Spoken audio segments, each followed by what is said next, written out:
Hey, I got a question. When we're hitting a golf shot, do we hit the golf ball first or the ground first? Now, this is actually a question that most beginners might get wrong.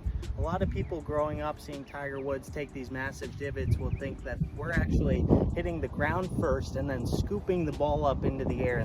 But that's actually incorrect. What's actually happening is we're hitting the ball first and then the ground. Now, we can prove this in a couple of different ways.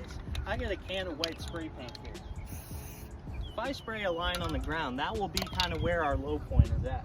So if I'm placing a ball, and let's say I place that ball just on top of that line, are we going to expect that divot to be in front of that line or behind that line? Well, if we're hitting a standard iron or wedge shot, we're going to want our divot to be in front of that line. One of the first things that we're going to want to do is put a little bit more weight on our front foot. That will get our attack angle a little bit steeper, which is really a fancy word for saying that we want to hit the ball first and then the ground. I'll show you what that looks like right here. So if we look at the ball sitting on this line, we want that divot to be in front of that line.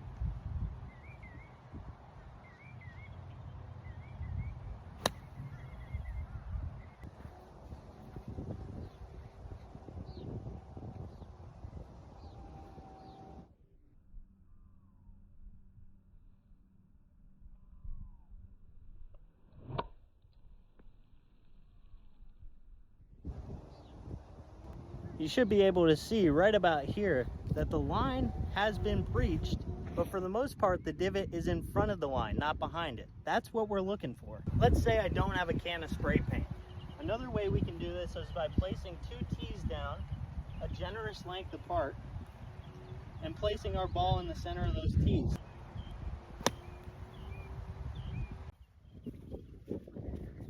Here's what we're looking at with the divots. This is what we want to look for. We've got the divot in front of the ball, leading towards our target.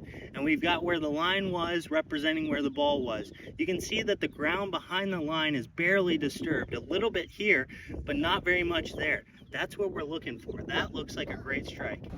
Now, there are some exceptions to this. Depending on the lie and elevation of the ball, it might be harder to take a divot. Like if the ball was above your feet or below your feet on a slope. The other exception is if you're Tiger Woods. No, when I'm flushing it, I don't take divots. But you're not Tiger Woods. For the majority of golfers, a little bit more weight on our front foot will help us take divots and get through the ball, through the ground, and towards the target. Happy swinging. So now you know the answer. The next time someone asks you,